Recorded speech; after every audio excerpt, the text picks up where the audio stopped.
Hello बच्चों, VIQ education channel में आपका स्वागत है। आज हम लोग क्लास 12 के केमिस्ट्री के 50 महत्वपूर्ण ऑब्जेक्टिव क्वेश्चन करेंगे, जो कि पिछले कई सालों से हर एग्जाम में पूछे गए प्रश्न हैं। चलिए बच्चों, ज़्यादा देर न करते हुए वीडियो स्टार्ट करते हैं।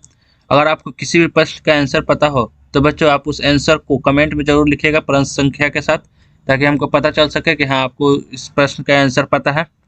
चलिए बच्चों, ज़्यादा देर न करते हुए वीडियो स्टार्ट करते हैं। अगर आप इस चैनल पर ना होंगे तो इस चैनल को लाइक और सब्सक्राइब जरूर कीजिएगा और नोटिफिकेशन बेल भी बजा दीजिएगा, ताकि हम जो भी वीडियो बनाए आपके मोबाइल पर नोटिफिकेशन जरूर जाए और आप वो वीडियो जरूर देख पाएँ। चलिए बच्चों, पहला प्रश्न बोल रहा है, लोहे का मुख्य ऑक्साइड अयस्क है। लोहे का मुख्य ऑक्साइड अयस्क है यानी कि क्या है? सिडेराइट, हेमेटाइट या फिर पायराइट या फिर बॉक्साइट। तो इसका सही आंसर हो जाएगा बच्चों ऑप्शन नंबर बी, यानी कि लोहे का मुख्य ऑक्साइड क्या है, अयस्क क्या है? तो हेमेटाइट है, यानी कि ऑप्शन नंबर बी बिल्कुल राइट आंसर हो जाएगा बच्चों पहला का। दूसरा नंबर प्रश्न बोल रहा है, धातु के ऑक्साइड को कार्बन या कार्बन मोनोऑक्साइड के द्वारा धातु में अवकृत करने की क्रिया कहलाती है। यानी कि धातु के ऑक्साइड को कार्बन या कार्बन मोनोऑक्साइड के द्वारा धातु में अवकृत करने की क्रिया क्या कहलाती है? तो प्रगलन कहलाती है, यानी कि ऑप्शन नंबर ए बिल्कुल राइट आंसर हो जाएगा बच्चों दूसरा का। ऑप्शन नंबर ए बिल्कुल राइट आंसर हो जाएगा बच्चों, क्या कहलाती है? तो प्रगलन कहलाती है। तीसरा नंबर प्रश्न बोल रहा है बच्चों, निम्नलिखित में से किस धातु के निष्कर्षण के लिए साइनाइड विधि का उपयोग होता है? यानी कि कौन से धातु है जिसके निष्कर्षण के लिए साइनाइड विधि का उपयोग होता है? कौन सा ऐसा धातु है? Cr क्रोमियम या फिर Ag सिल्वर या फिर Cu कॉपर या फिर Zn जिंक। इनमें से कौन सा धातु है जिसके निष्कर्षण के लिए साइनाइड विधि का उपयोग होता है? तो इसका सही आंसर हो जाएगा बच्चों ऑप्शन नंबर बी बिल्कुल राइट आंसर हो जाएगा बच्चों Ag। देखिए ऑप्शन नंबर बी बिल्कुल राइट आंसर हो जाएगा बच्चों। सिल्वर के लिए है ना साइनाइड विधि का उपयोग किया जाता है निष्कर्षण के लिए, यानी कि तीसरा का ऑप्शन नंबर बी बिल्कुल राइट आंसर हो जाएगा बच्चों। चौथा नंबर प्रश्न बोल रहा है, पाइरोलुसाइड निम्नलिखित में से किसका अयस्क है? पाइरोलुसाइड निम्नलिखित में से किसका अयस्क है? मैग्नीशियम का या फिर मैग्नीज का या फिर जिंक का या फिर लोहा का? तो इसका सही आंसर हो जाएगा बच्चों ऑप्शन नंबर बी मैग्नीज का। किसका अयस्क है? तो मैग्नीज का है, यानी कि ऑप्शन नंबर बी बिल्कुल राइट आंसर हो जाएगा बच्चों चौथा का। पांचवा नंबर प्रश्न बोल रहा है, निम्नलिखित में से कौन जिंक का अयस्क नहीं है? निम्नलिखित में से कौन जिंक का अयस्क नहीं है? चलिए बच्चों, आपको इसका आंसर पता है तो आप कमेंट में जरूर बताइए कि निम्नलिखित जिंक का अयस्क ये सारे ऑप्शन में से कौन सा नहीं है? जिंक ब्लेड या फिर कैलेमाइन या फिर जिंकाइड या फिर बॉक्साइड। इनमें से कौन सा अयस्क है जो कि जिंक का अयस्क नहीं है? तो इसका सही आंसर हो जाएगा बच्चों ऑप्शन नंबर डी जिंक यानी कि ऑक्साइड जिंक का अयस्क नहीं है, यानी कि ऑप्शन नंबर डी बिल्कुल राइट आंसर हो जाएगा बच्चों। यह याद रखिएगा बच्चों, ऑक्साइड जिंक का अयस्क कौन कौन सा है? तो जिंक ब्लेड, कैलेमाइन और जिंकाइड, ये तीनों जिंक का अयस्क है। चलिए बच्चों, छठा नंबर प्रश्न बोल रहा है, निम्नलिखित में से कौन सा कथन सही है? एक कथन लिखा हुआ वो बताना है कि कौन सा कथन सही है। सभी अयस्क खनिज होते हैं। क्या सभी अयस्क खनिज होते हैं? तो हाँ, सभी अयस्क खनिज होते हैं। सभी खनिज अयस्क होते हैं? तो नहीं, सभी खनिज अयस्क नहीं होते हैं। सभी क्षार भस्म नहीं है? हाँ, सभी क्षार भस्म नहीं है, यानी कि सभी क्षार भस्म नहीं है, यह गलती होगा बच्चों। इनमें से सभी, तो ये भी गलती, यानी कि ऑप्शन नंबर ए बिल्कुल राइट आंसर हो जाएगा बच्चों। निम्न से कौन सा कथन सही है? तो सभी अयस्क खनिज होते हैं, यानी कि ऑप्शन नंबर ए बिल्कुल राइट आंसर हो जाएगा बच्चों छठा का। सातवां नंबर प्रश्न बोल रहा है, खनिज जिससे धातु का निष्कर्षण होता है वह कहा जाता है? यानी कि खनिज जिससे, वो खनिज कौन सा है जिससे धातु का निष्कर्षण होता है, उसे क्या कहा जाता है? अयस्क, गैंग, स्लैग या फिर इनमें से कोई नहीं? तो इसका आंसर पता है तो बच्चों कमेंट में आप जरूर बताइए कि खनिज जिससे धातु का निष्कर्षण होता है उसे क्या कहते हैं। चलिए बच्चों, इसका आंसर हो जाएगा ऑप्शन नंबर ए अयस्क। खनिज जिससे, अयस्क खनिज है जिससे धातु का निष्कर्षण होता है, यानी कि ऑप्शन नंबर ए बिल्कुल राइट आंसर हो जाएगा बच्चों। आठवां नंबर प्रश्न बोल रहा है, किस गैस का अवशोषण चारकोल के द्वारा सबसे अधिक होता है? यानी किस गैस का अवशोषण चारकोल के द्वारा सबसे अधिक होता है? CO कोबाल्ट, NH3 या फिर NCl3 या फिर H2। इनमें से कौन सा गैस है जिसका अवशोषण चारकोल के द्वारा सबसे अधिक होता है? तो इसका आंसर हो जाएगा बच्चों ऑप्शन नंबर ए सी है, CO। यानी कि कोबाल्ट एक ऐसा गैस है जिसका अवशोषण चारकोल के द्वारा सबसे अधिक होता है, यानी कि ऑप्शन नंबर ए बिल्कुल राइट आंसर हो जाएगा बच्चों। 8वां का 9वां प्रश्न बोल रहा है P2O5 अच्छा है एक, यानी कि क्या अच्छा है? अधिशोषण है या फिर अवशोषण है या फिर अवकारक है या फिर रंग विनाशक है? तो इसका सही आंसर हो जाएगा बच्चों ऑप्शन नंबर बी अवशोषक है, यानी कि P2O5 अच्छा एक अवशोषक, एक अच्छा अवशोषक है, यानी कि ऑप्शन नंबर बी बिल्कुल राइट आंसर हो जाएगा बच्चों 9वां का। 10वां प्रश्न बोल रहा है टॉयलिन नामक एंजाइम का स्रोत है। टॉयलिन नामक एंजाइम का स्रोत क्या है? आंत है या फिर अमाशय है या फिर जीभ का लार है या फिर अग्नाशय है? तो इसका सही आंसर हो जाएगा बच्चों ऑप्शन नंबर सी जीभ का लार, यानी कि जीभ का लार टॉयलिन नामक एंजाइम का स्रोत है, यानी कि ऑप्शन नंबर सी बिल्कुल राइट आंसर हो जाएगा बच्चों 10वां का। 11वां प्रश्न बोल रहा है निम्नलिखित में कौन लायोफिलिक कोलाइड नहीं है? निम्नलिखित में कौन लायोफिलिक कोलाइड नहीं है? दूध, गोंद या फिर कुहासा या फिर खून? चलिए बच्चों आपका इसका आंसर पता है तो आप कमेंट में जरूर बताइए कि इसका आंसर क्या होगा। चलिए बच्चों इसका आंसर हम बता देते हैं, इसका आंसर होगा ऑप्शन नंबर सी कुहासा। निम्नलिखित में से कौन लायोफिलिक कोलाइड नहीं है? तो कुहासा लायोफिलिक कोलाइड नहीं है, यानी कि ऑप्शन नंबर सी बिल्कुल राइट आंसर हो जाएगा बच्चों 11 का। 12वां प्रश्न बोल रहा है बच्चों विलायक विरागी कोलाइड कहलाता है। विलायक विरागी कोलाइड कहलाता है, क्या कहलाता है? लायोफिलिक कोलाइड या फिर लायोफोबिक कोलाइड या फिर ना लायोफिलिक और ना लायोफोबिक कोलाइड, इनमें से कोई नहीं। तो इसका सही आंसर हो जाएगा बच्चों option number B lyophobic colloid कहलाता है। 12 का ऑप्शन नंबर बी बिल्कुल राइट आंसर हो जाएगा बच्चों, क्या कहलाता है? तो लायोफोबिक कोलाइड कहलाता है, यानी कि ऑप्शन नंबर बी बिल्कुल राइट आंसर हो जाएगा।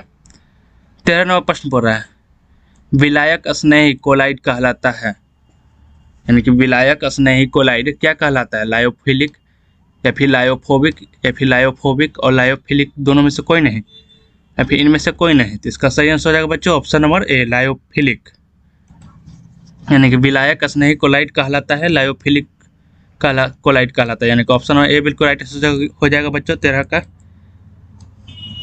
14वां प्रश्न बोल रहा है दूध एक उदाहरण है।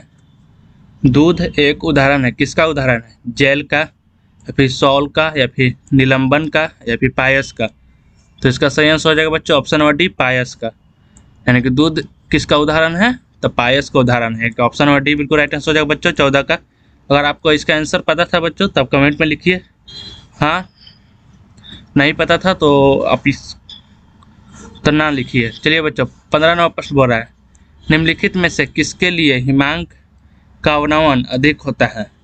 लेकिन निम्नलिखित में से किसके लिए हिमांक का अवनमन अधिक होता है, अधिकतम होता है? K2SO4 के लिए या फिर NaCl के लिए, सोडियम के लिए या फिर सोडियम क्लोराइड के लिए या फिर यूरिया के लिए या फिर ग्लूकोज के लिए? तो इसका सही आंसर हो जाएगा बच्चों ऑप्शन नंबर ए K2SO4 के लिए हिमांक का अवनमन अधिकतम होता है, यानी कि ऑप्शन नंबर ए बिल्कुल राइट आंसर हो जाएगा बच्चों 15 का। 16वां प्रश्न बोल रहा है अयस्क में उपस्थित अशुद्धि को कहते हैं। 16वां प्रश्न कह रहा है बच्चों कि अयस्क में उपस्थित अशुद्धियों को कहते हैं, क्या कहते हैं? फ्लक्स, गैंग या फिर स्लैग या फिर मिश्र धातु? तो इसका सही आंसर हो जाएगा बच्चों ऑप्शन नंबर बी गैंग कहते हैं, यानी कि अयस्क में उपस्थित अशुद्धियों को क्या कहते हैं? तो गैंग कहते हैं, यानी कि ऑप्शन नंबर बी बिल्कुल राइट आंसर हो जाएगा बच्चों 16 का। 17वां प्रश्न बोल रहा है कॉपर पाइराइट का सूत्र है, यानी कि कॉपर पाइराइट का सूत्र आपको बताना है बच्चों। अगर आप पढ़े हैं तो कमेंट में लिखिए कि कॉपर पाइराइट का सूत्र क्या होगा। इसका आंसर क्या होगा बच्चों जल्दी बताइए। CuFeS होगा या फिर CuFeS2 होगा, फिर Cu2S होगा या फिर Cu2FeS2 होगा? इसका कौन सा ऑप्शन आंसर सही होगा बच्चों कमेंट में जरूर बताइए।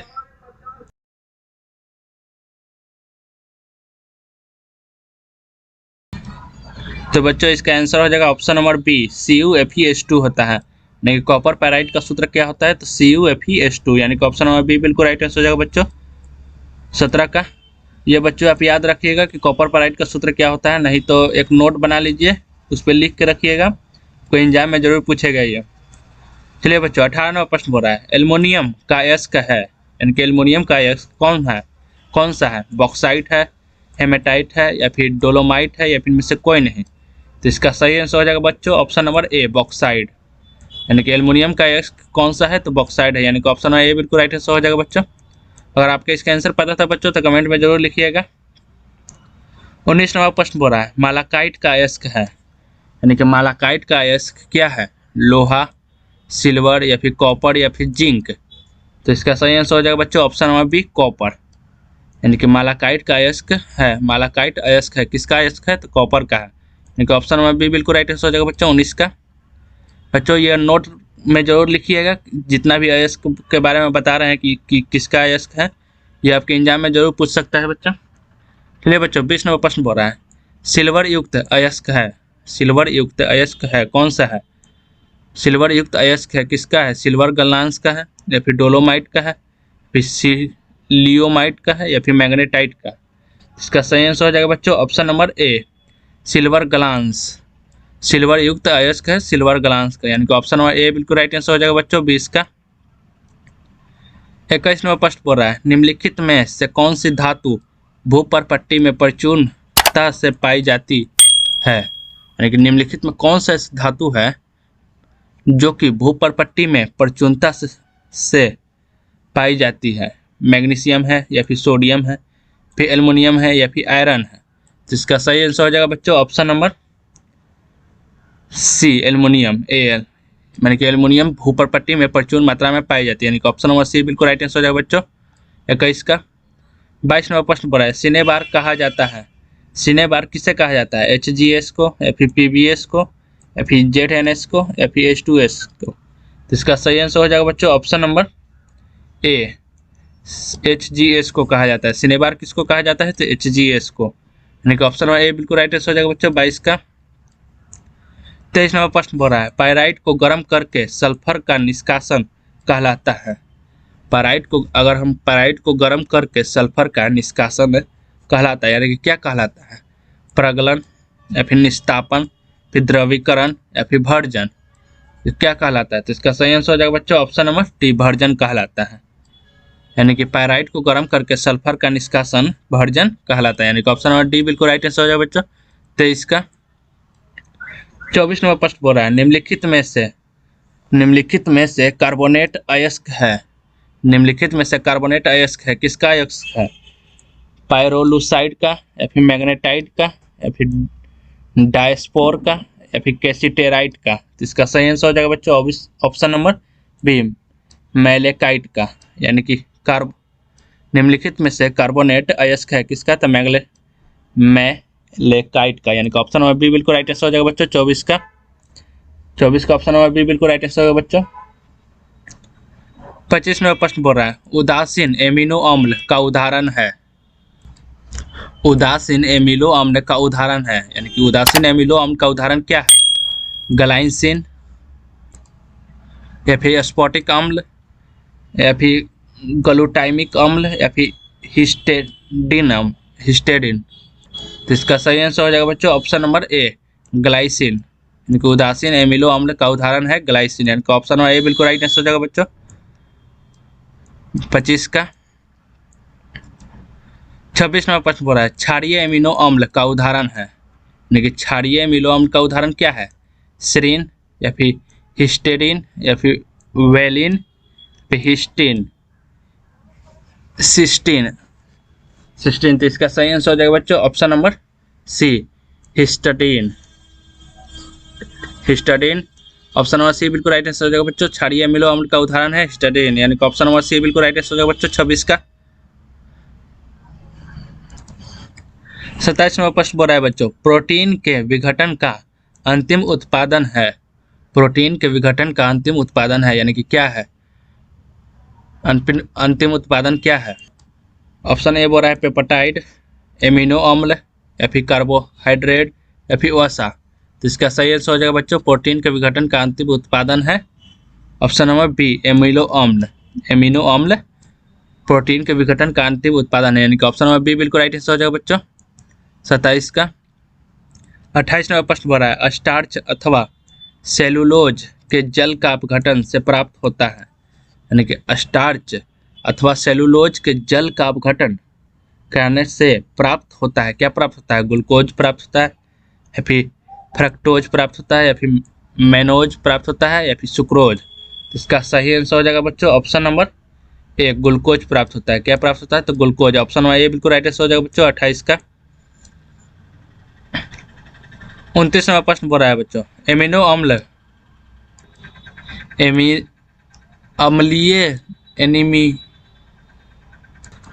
अम्लीय एमिनो अम्ल का उदाहरण है। 29वां प्रश्न बोल रहा है बच्चों, अम्लीय एमिनो अम्ल का उदाहरण है ग्लाइसिन, या फिर वेलिन, फिर सीरीन, या फिर एस्पोट्रिक एसिड। एस्पोट्रिक एसिड। तो इसका सही आंसर हो जाएगा बच्चों ऑप्शन नंबर डी, एस्पोट्रिक एसिड, यानी कि अम्लीय एमिनो अम्ल का उदाहरण है एस्पोट्रिक एसिड। चलिए बच्चों, तीसरा ऑप्शन नंबर डी बिल्कुल राइट आंसर हो जाएगा बच्चों 29 का। 30वां प्रश्न बताया बच्चों, क्षारीय एमिनो एसिड का उदाहरण है। क्षारीय एमिनो एसिड का उदाहरण क्या है? तो हिस्टडीन है। हिस्टडीन है, यानी कि ऑप्शन नंबर बी बिल्कुल राइट आंसर हो जाएगा बच्चों 30 का। क्षारीय एमिनो एसिड का उदाहरण है हिस्टडीन। 31वां प्रश्न बोला है बच्चों, कोशिका का पावर हाउस कहलाता है। कोशिका का पावर हाउस कहलाता है, क्या कहलाता है?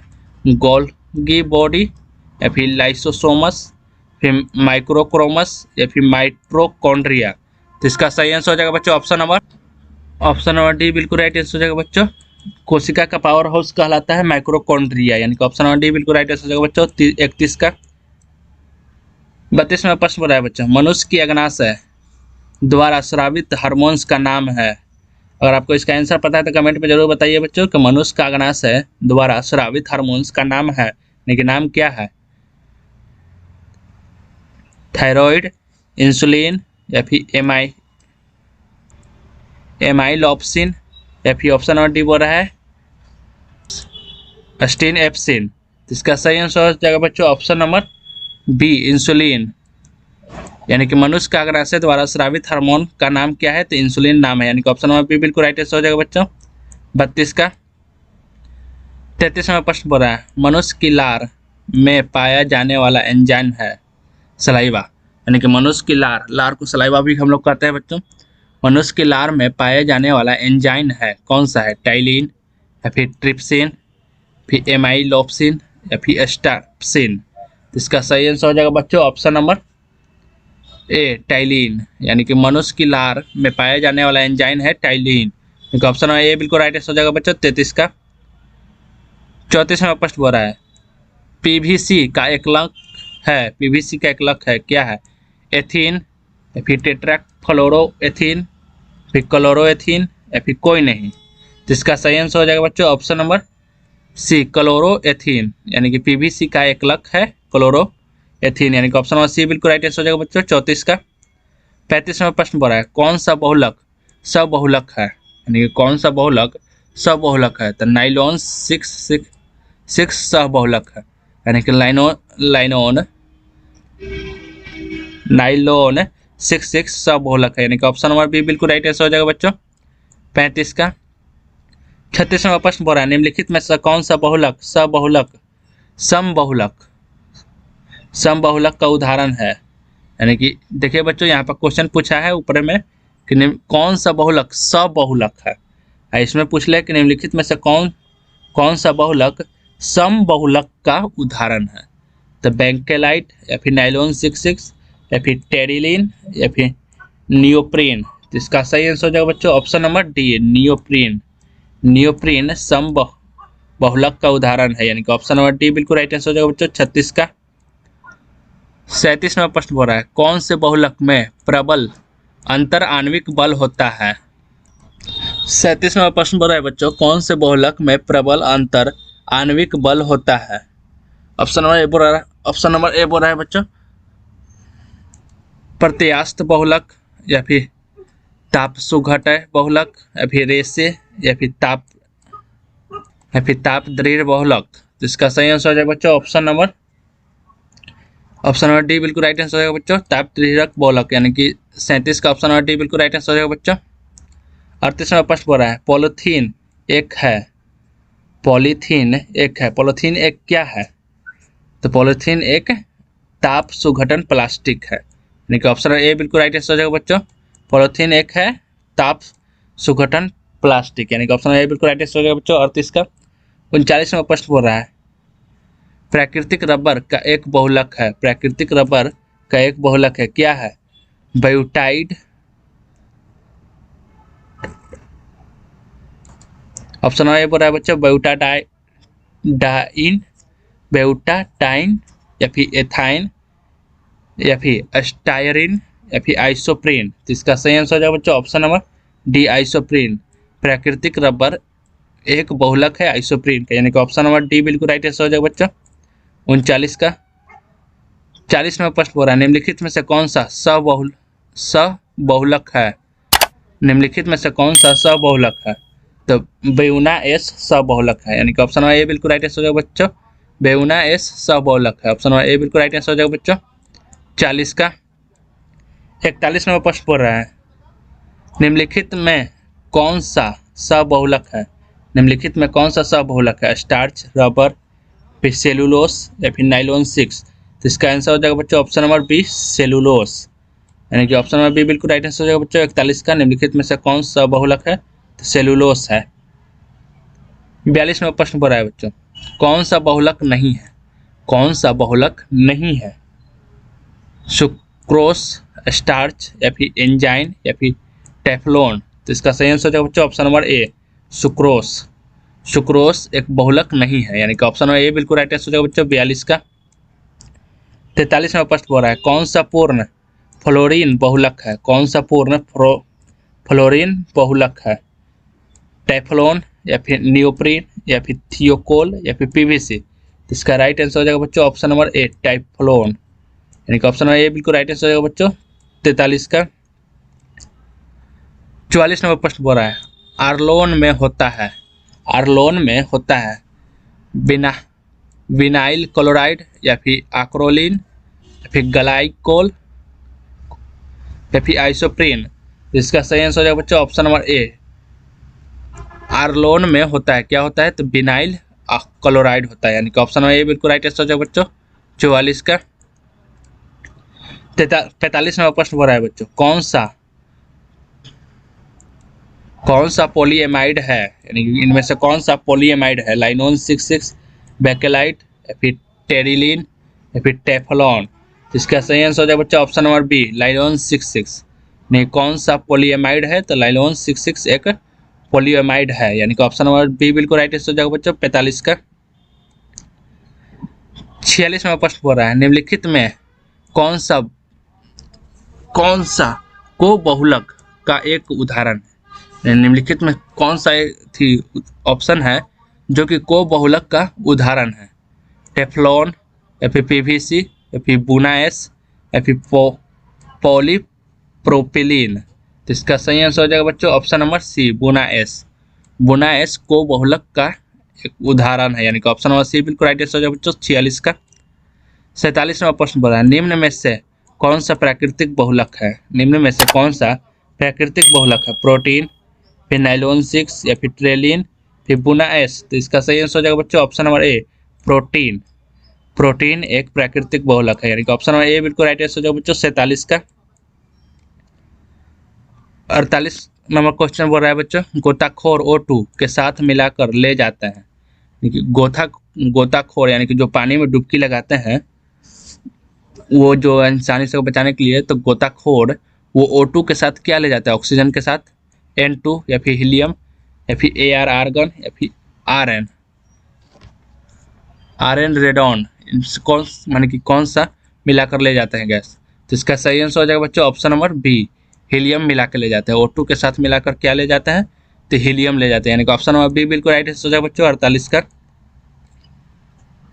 49वां प्रश्न बोल रहा है सर्वाधिक विसरण क्षमता पाई जाती है। सर्वाधिक विसरण क्षमता पाई जाती है किस में? हीलियम में या फिर निकेल में, फिर आर्गन में या फिर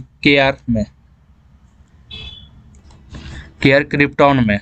इसका सही आंसर हो जाएगा बच्चों ऑप्शन नंबर ए हीलियम में, यानी कि सर्वाधिक विसरण क्षमता पाई जाती है हीलियम में, यानी कि ऑप्शन ए बिल्कुल राइट आंसर हो जाएगा बच्चों। 49 का 50वां प्रश्न बोला है बच्चों हीलियम का मुख्य स्रोत क्या है? हीलियम का मुख्य स्रोत क्या है? पृथ्वी, सूर्य, या फिर कोयला के खाने, या फिर रेडियम। तो इसका सही आंसर हो जाएगा बच्चों ऑप्शन नंबर सी, सूर्य। यानी कि हीलियम का मुख्य स्रोत क्या है? तो सूर्य एक हीलियम का मुख्य स्रोत है, यानी कि ऑप्शन नंबर सी बिल्कुल राइट आंसर हो जाएगा बच्चों 50 का। चलिए बच्चों, आपका प्रश्न यहाँ पर समाप्त होता है। अगर आप इस चैनल पर ना होंगे तो इस चैनल को लाइक और सब्सक्राइब जरूर कीजिएगा, नोटिफिकेशन बेल भी बजा दीजिएगा, ताकि हम जो भी वीडियो बनाए वो आपके मोबाइल पर नोटिफिकेशन जरूर जाए। और बच्चों, आप मेरे व्हाट्सएप चैनल लिंक पर जुड़ जाइए, ताकि जो भी वीडियो बनाए उस पर आप देख सकें।